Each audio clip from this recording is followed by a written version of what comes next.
A Step into the Past Volume 18 Chapter 9. Book 18 Chapter 09 Appetizers.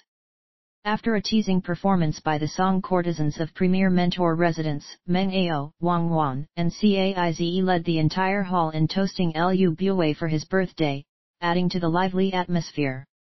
Following that, Guan Zongzi, Lu Niangrong and the other clansmen led Lu Bue to the other two halls to toast the other guests. As Xiao Pan and Zhu Ji are still around, the 1,000-strong banquet is still quite noisy and we're chatting about the imminent duel between Xiang Xiaolong and Guan Zongzi, speculating who the winner will be. Opposite him, Lao Ai faced Xiang Xiaolong and raised his cup, wishing him success in his fight. Xiang Xiaolong smiled back knowingly and put his own cup to his lips. He did not drink at all but is just putting on a show. Out of a sudden, Wu Tingfang gestured to him to come over. Puzzled, Xiang Xiaolong shifted nearer to them and asked in a low voice, "What is it?" Ji Yanran inched closer to him and replied in a deep voice, "Lu Bue is really despicable. Earlier, Meng Qian walked past us and secretly whispered, 'Qi ambush in front of Wu residence. Lu Bue is going all out to kill you tonight. If Guan Zongzi failed to kill you, others will. But even I cannot understand why the assassins from Qi. It is not unusual for people to ambush him, but given Lu Bue's risk-taking style, even Xiang Xiaolong is baffled over Lu Bue's choice to use Qi assassins.' He had wanted to tease Qinqing, who is sitting on the other side, but noticed Zhu Ji staring at them. Frightened out of his senses, Xiang Xiaolong swallowed all his words and returned to his seat, taking the chance to update Teng Yi and Jing Jun about the ambush. Teng Yi coldly snorted and turned around to speak to Jing Shan sitting behind him. Within a few minutes, Wu Yanzhu left to make the necessary arrangements. The sound of music was being played once again. Before Lu Bue can be seen, his delightful laughter can already be heard. With Guan Zongzi and his family escorting him, he entered the main hall a second time in his best ever mood. Everyone stood up and gave him a standing ovation. Extremely flattered, Lu Bue strode right to the center of the hall. When his cup is filled again, he raised his cup towards Zhu Ji and Xiao Pan, bellowing, "Let's toast Empress and Crown Prince first." Besides Xiang Xiaolong, Wu Yingyuan coldly cursed, "I want to see how long this heartless man can continue like this." Looking at Xiao Pan, Zhu Ji, and Lu Bue toasting each other, Xiang Xiaolong cannot help but feel emotional. This can be considered the peak of Lu Bue's glory. Later, he will fail to kill himself, and shortly after, the Black Dragon will be sighted. Significant changes will be made to the Qin court and his authority will be vastly limited. Another reason for his decline in influence is the rise of Lao Ai. By now, Lu Bue's toasting party has arrived in front of their table. Holding a full cup of wine, Guan Zongzi walked closer and facing Xiang Xiaolong, he toasted, "No matter who wins tonight, I am full of admiration for official Xiang." Glancing at his formidable opponent, Xiang Xiaolong returned the courtesies with a smile. Both men only made a show of drinking the wine. When everyone has returned to their seats, Lu Bue stood up again and announced, "The Chancellor of Qi, Tiandan, has sent me a troupe of circus performers. Every person in the circus has an amazing talent to perform and I guarantee everyone will be blown away." The guests were expecting him to announce the duel between Xiang Xiaolong and Guan Zongzi instead. Slightly disappointed, their thoughts were interrupted by a circus of over 100 performers. The performers are elaborately dressed and agile, earning loud praises and applause from the crowd. Xiang Xiaolong and his men were alarmed. The Qi assassins must be referring to these circus performers. Everyone is captivated by their first impression of the circus. On the outer circle, there were 10 odd strong men somersaulting on the spot. In the center, there is a cheerleader stacking formation of 30 over people. Under the leadership of a midget dressed as a clown, it was a highly entertaining show. The most enthralling part is the formation. Except for the 8 hunks forming the base, the next 3 layers are all 5exy women. The Qi lady at the top of the pyramid is as beautiful as a goddess from heaven. She may not be as pretty as Ji Yanran and the others but can be considered the top of her league. The other performers are gathered around the formation and are performing different kinds of difficult stunts. With the accompanying music and cheering of the crowd, the formation spread open like a flower blossoming. 4 of the hunks rolled out in 4 different directions while the ladies slide down like cascading water. Some of them are seated on the floor and some are lying down, performing a soft bone twisting of their bodies. Most of their poses are highly seductive and teasing. The prettiest Chi lady somersaulted down and continued to somersault till the front of Lu Bue, presenting him with a longevity peach made of solid gold. In charge of Xiao Pan and Zhu Ji's safety, Lord Chan Guen and his palace guards are very anxious, eyeing the performers with utmost suspicion. They cannot allow anyone with ulterior motives to come too close to the rulers. Xiang Xiaolong, Teng Yi, and his men watched the performance with rapt attention. Witnessing the abilities of these men and women, they know they mustn't take them lightly during the ambush later. If not for Meng Tian's warning, they may be caught with their pants down and suffer a severe setback. The beauties continued to perform their soft bone techniques and dance, attracting thunderous applause. After the circus group has left, the various guests are still talking among themselves and could not seem to forget the lasting impression of the soft bone beauties. Lu Bue stood up again and everyone quietened down in anticipation of a good show. Nearly 1,000 pairs of eyes are staring at this huge risk-taker. Lu Bue dryly coughed and was about to speak when Lao Ai stood up with a grin. Paying his respects to Lu Bue, Lao Ai smiled at the bewildered guests. If I did not guess incorrectly, Premier Mentor is going to announce the duel between Official Xiang and Official Guan. Lu Bue chuckled, Official Lao truly know me well. You are absolutely correct. May I know if you have anything important to say? Lu Bue's tone is very sarcastic, secretly warning Lao Ai that he is what he is because of Zhu Ji's support. If not, he'll be a dead man by now. Even if Lao Ai is unhappy, it did not show on his face. He plainly suggested, good things come in pairs. We should have some appetizers before the main dish. Why don't we have a duel between your family warriors and mine? It can add to the excitement of the main duel. What does Premier Mentor think? None of the guests expected Lao Ai to abruptly stand out and challenge Lu Bue. The people of Qin love fights and dueling is common during banquets. Most of them began to cheer loudly in support. Xiao Pan saw that Lao Ai spoke up without consulting his opinion first.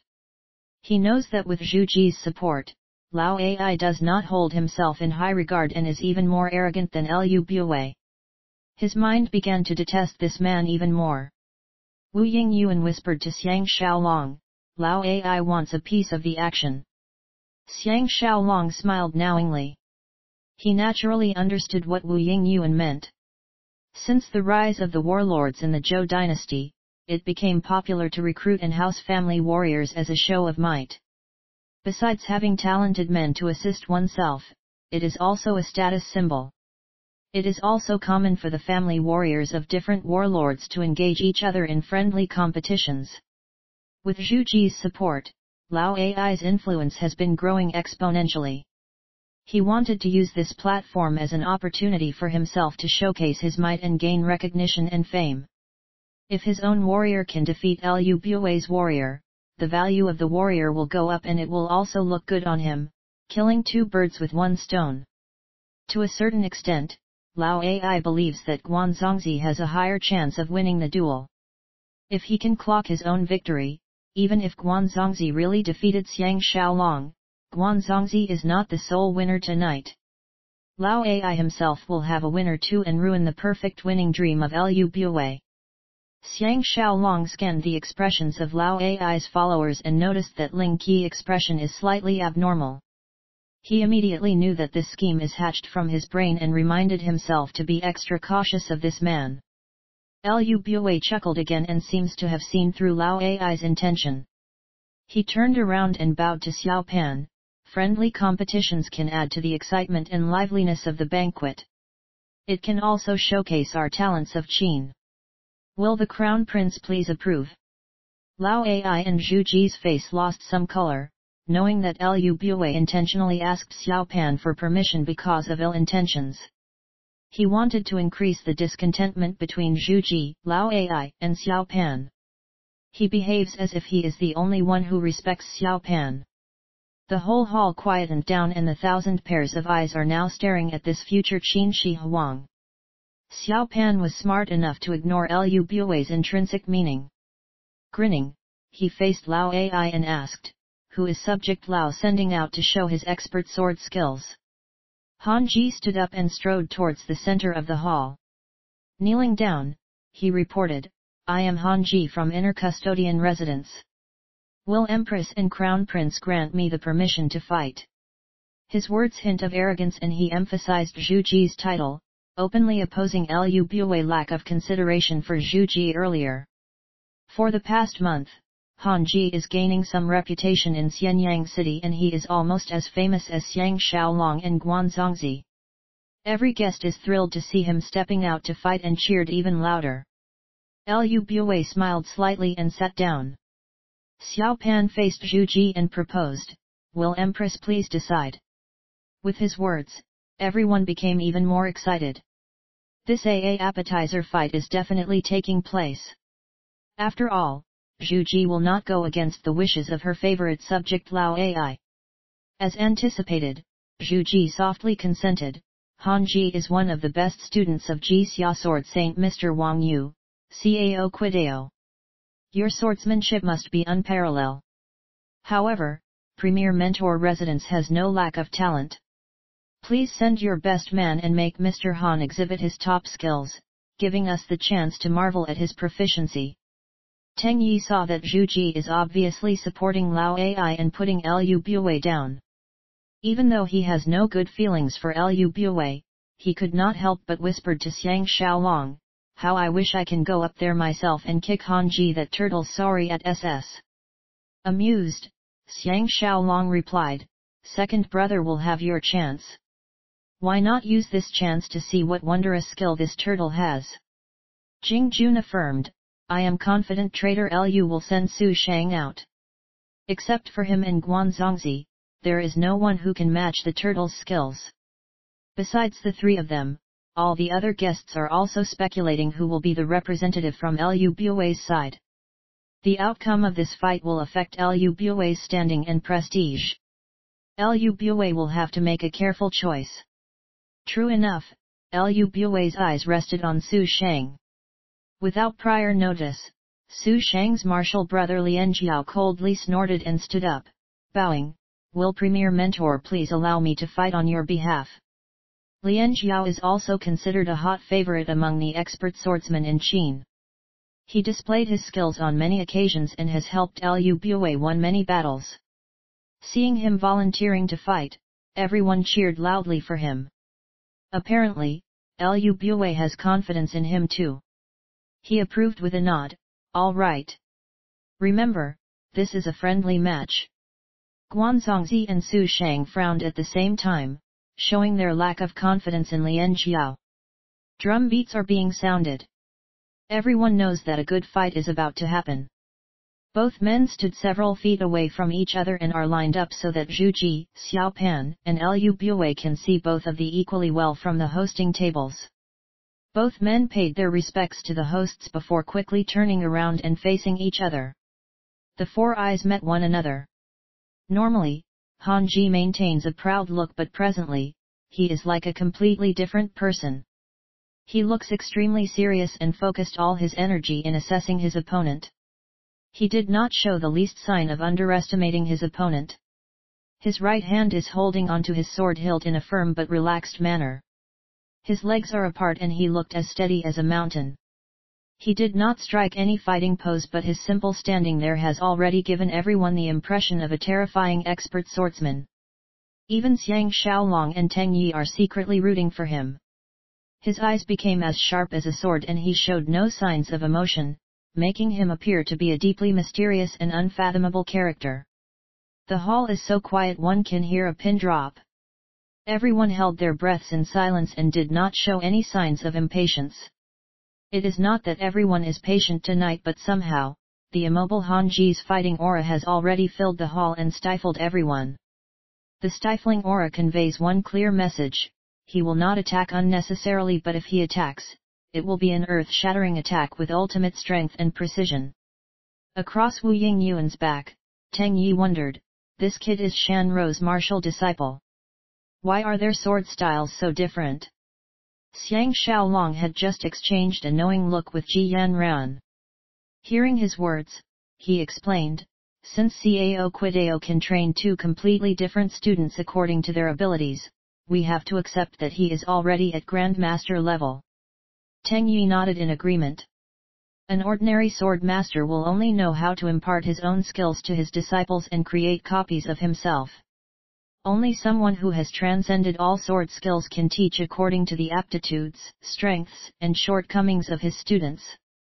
Shan Ro's strength lies in speed and her sword styles focused on agility. Han Ji's forte is his steadiness, so his sword attacks are ruthless. From these two persons' accomplishments, one can know the unparalleled level of swordsmanship Cao Quidao has attained.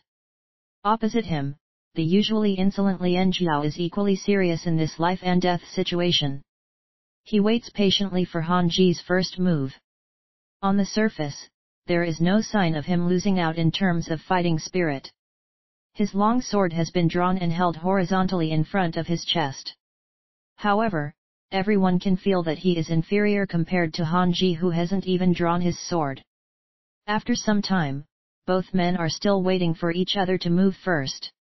Out of a sudden, Han Ji moved slightly forward, like a hunter who is looking for the weakness of his prey.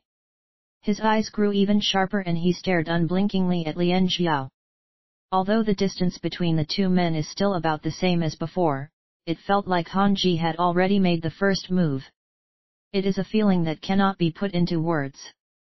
Finally, Lien Jiao can no longer withstand Han Ji's pressure and reacted. With a loud roar, the sword in his hand began to move.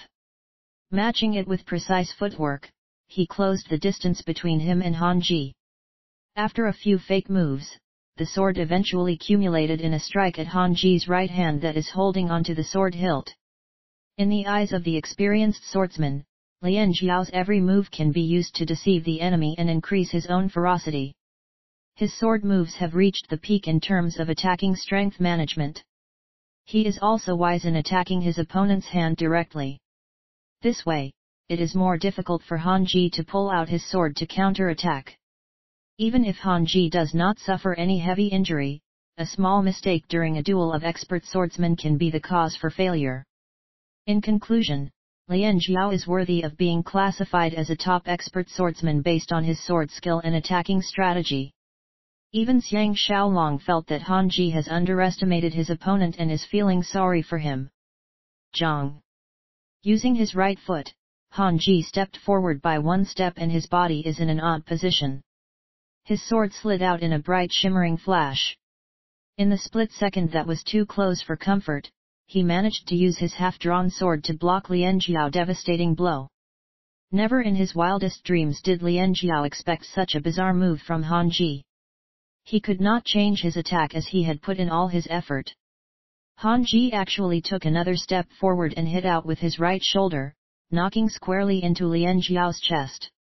Using his right hand, he forcefully pushed his sword back into the sheath. The tip of Lien Jiao's sword is locked in a grip between the sheath and Han Ji's sword.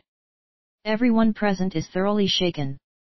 This kind of swordplay is indeed rare and unique. Of course Lien Jiao's sword can still be retrieved, but his attacking aura has completely dissipated. After receiving the blow on his chest, it is even more embarrassing for Lien Jiao. Pulling back his sword, Lien Jiao hurriedly retreated. An overwhelming attack has been totally negated and Lien Jiao has lost his first mover advantage. Zhang. Han Ji's smooth and sharp blade finally left its sheath. As long as one is not blind, anyone can tell that this is a priceless and exquisite weapon. Xiang Xiaolong had to admit that Han Ji's sword is even better than Bloodwave, which is given to him by Li Mu. Teng Yi sighed, Lien Jiao is finished. Stop. Everyone was stunned. Originally, Han Ji's sword is about to press on with an attack, but after hearing this command, he sheathed his sword. Lian Xiao is still heavily pressured by Han Ji's aura and took 7 consecutive steps back. Although he has yet to lose officially, anyone can tell that he is at a serious disadvantage. After everyone collected themselves and looked for the speaker, they discovered that it is Guan Zongzi. Guan Zongzi heartily laughed, "Brother Han, may I know who is the blacksmith who forged your sword is and what is its name?" If it was anyone else, the crowd would have cheered and protested, saying that Guan Zongzi is trying to help Lian Xiao as they belong to the same gang. But Guan Zongzi has an unassuming air around him, so no one will hold it against him for having ulterior motives. So happens that Han Ji is facing Guan Zongzi anyway. He smiled once and drew his sword again. He unexpectedly threw his sword towards Guan Zongzi. Due to his special throwing method, by the time the sword is about 3 feet away from Guan Zongzi, the sword hilt is facing towards Guan Zongzi. Under the dazed expression of the crowd, Guan Zongzi comfortably stretched out his hand and formed a tiger claw with his thumb facing down. He caught the sword precisely without any hesitation. Time seems to have stopped in its tracks.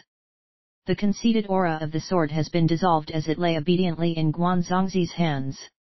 Holding the sword horizontally in front of his eyes, Guan Zongzi could not help but praise.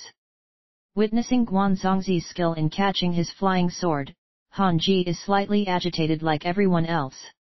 He smiled, "The sword is named Breaking Armies and is one of the 10 swords in my master's collection. It is forged by Wezi." The crowd began to mumble among themselves. Wezi is a master forger and he is only second to Ganzhong Mo Xie couple in terms of sword forgery. The sword is worth a king's ransom. Lian Xiao is in an awkward position. Standing there, he can neither retreat nor attack. After admiring the sword for some time, Guan Zongzi threw the sword back at Han Ji, smiling, "The sword is good but the swordsman is great. My martial brother has lost this round. In the future, I will definitely seek your advice." Everyone began to clap loudly. The applause are not for Han Ji's unassailable sword skills but for Guan Zongzi's magnanimous handling of the situation. Lao Ai and his men naturally felt uncomfortable. Xiang Xiaolong and his men are full of admiration. In one move, Guan Zongzi pacified the crowd, saved Lian Xiao's life and put down Han Ji's arrogance, killing 3 birds in 1 stone. Only he has this kind of ability. All the guests unconsciously looked at Guan Zongzi, followed by Xiang Xiaolong. In a way, Guan Zongzi has gained an edge over Xiang Xiaolong and Xiang Xiaolong is temporarily a forgotten hero. Lu Bue is extremely pleased with the turn of events, from a potential loss of life and face to a neutral conclusion. Raising his cup, he toasted, "Come. Let's drink to this extraordinary fight." Amidst the loud cheering, everyone toasted in return. Without saying another word, Lian Jia returned to his seat. Han Ji received a cup of wine from an attendant and drank it like the victor before returning to his seat. He continued to put on the airs of someone who has won the fight. Lu Bue is about to say something else when Qiuxin abruptly stood up from his seat behind Lao Ai. After paying his respects to the hosts, he loudly declared, "The earlier battle was thrilling but not thrilling enough. I am interested to fight as well and would like to challenge someone to add to the liveliness. Will Empress, Crown Prince, and Premier Mentor please give me your consent?" Hearing his words, the crowd turned silent and everyone has the same question on his mind: who does he want to challenge? Even Lao Ai frowned, indicating that the matter has not been approved by him. Only Chu Risheng and the other members of Vinan Martial Arts School have a look of preparedness on their faces. Needless to say, they have planned for this a long time ago and wanted to use this golden opportunity to bring fame and glory to the school. Xiang Xiaolong has a sudden realization and knows the identity of the person Qiuxin wanted to challenge.